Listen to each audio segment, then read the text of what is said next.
Alright.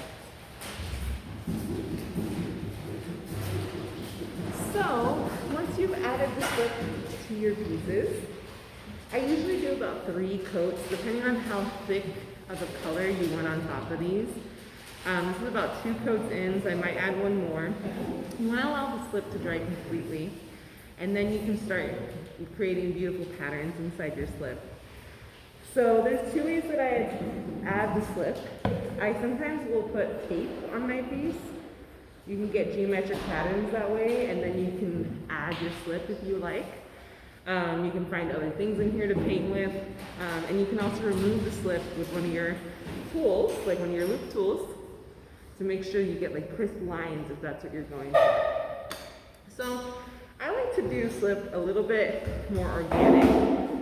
I'm using one of these, had a name for them, banding wheels, there we go. I'm using one of these banding wheels to make it easier. But I'm just spinning the banding wheel as I'm adding the slip to my piece.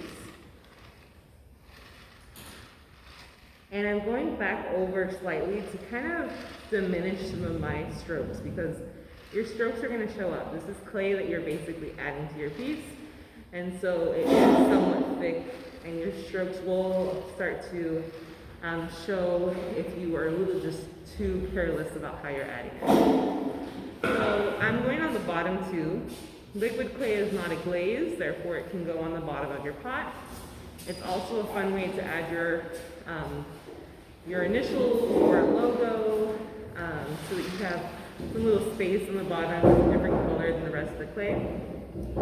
This is a black mountain clay, or a black rock clay from Clay Planet, and it is very dark when it's fired at high firing, and so I'm looking forward to that. So that's why I'm going for this white, crisp white against this like really dark, chocolatey brown clay.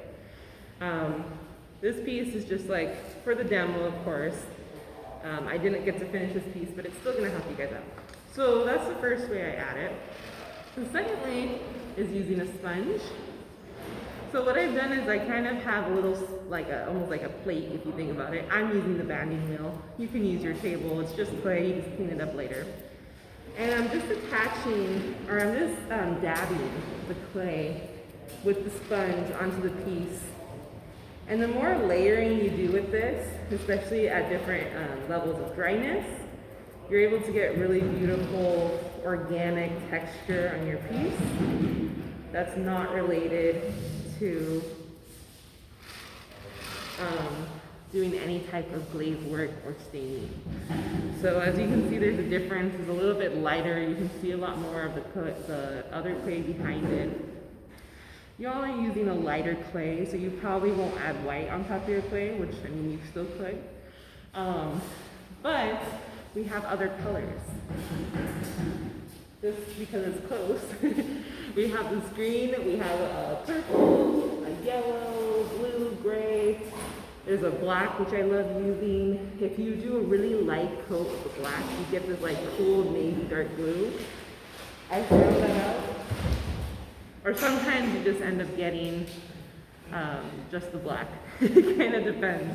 I've had it done into different ways. Sometimes I put different glazes over it and it makes a different color, especially if they're very light layers of the slip. So now that I have this somewhat ready to go, I'm going to let this dry for about, I'm going to see maybe about 20 minutes or so on its own. I don't want to put this outside in the direct sunlight. It could start to crack off.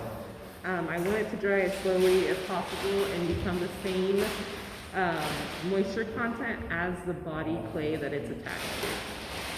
All right, I'm gonna come back with you guys. I'm gonna show you how to do some carving on these in a bit.